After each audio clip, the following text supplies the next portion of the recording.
I think we'll be able to send the first uncrewed spacecraft to Mars in 2 years. Earth and Mars synchronize every 2 years. So we're at a synchronous point right now. So then the next one will be in roughly 2 years from now. And then it'll be 2 years from then, there'll be another one.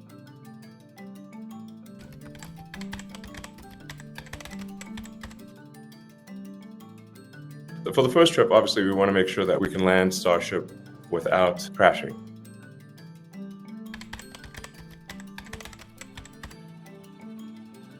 And if those land safely, then maybe on the next trip we would send people.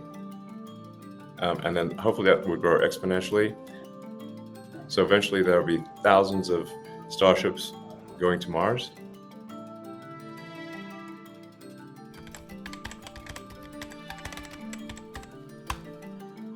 Well, at first, you would have to have a life support system because Mars has a low-density atmosphere, only about 1% the density of Earth, and it's primarily CO2. Now, over time, you can terraform Mars. Terraform means make it like Earth, essentially. And if you warm Mars up, you will, there's a bunch of frozen CO2 that will evaporate, densify the atmosphere, and you'd actually want kind of global warming on Mars.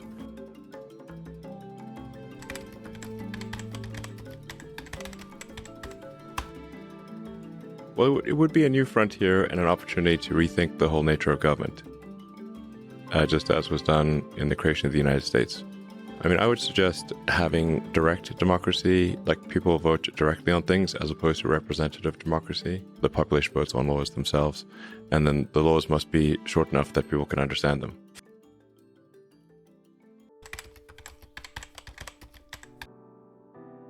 So we're going to get a Mars city to the point where it's self-sustaining. I'm not sure this will really happen in my lifetime, but I hope to see it at least have a lot of momentum. We don't just want to have flags and footprints and then not come back for a half century like we did with the moon.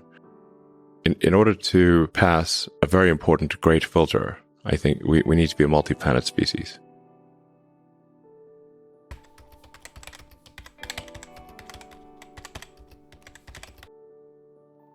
Earth's been around 4.5 billion years, and this is the first time in 4.5 billion years that it's been possible to extend life beyond Earth.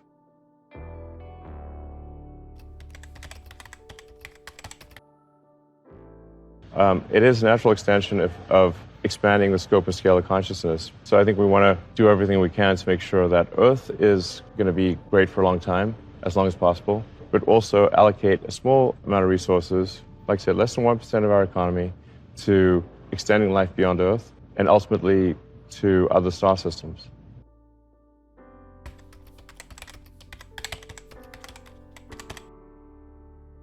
The default plan is to launch hopefully several starships to Mars at the end of next year.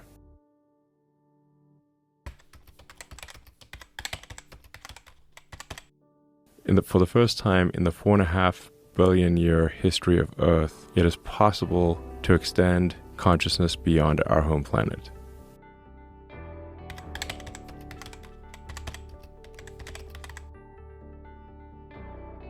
I think we'll be able to send the first uncrewed spacecraft to Mars in 2 years. So Earth and Mars synchronize every 2 years. So we're at a synchronous point right now. So then the next one will be in roughly 2 years from now. And if those land safely, then maybe on the next trip we would send people. And then hopefully that would grow exponentially.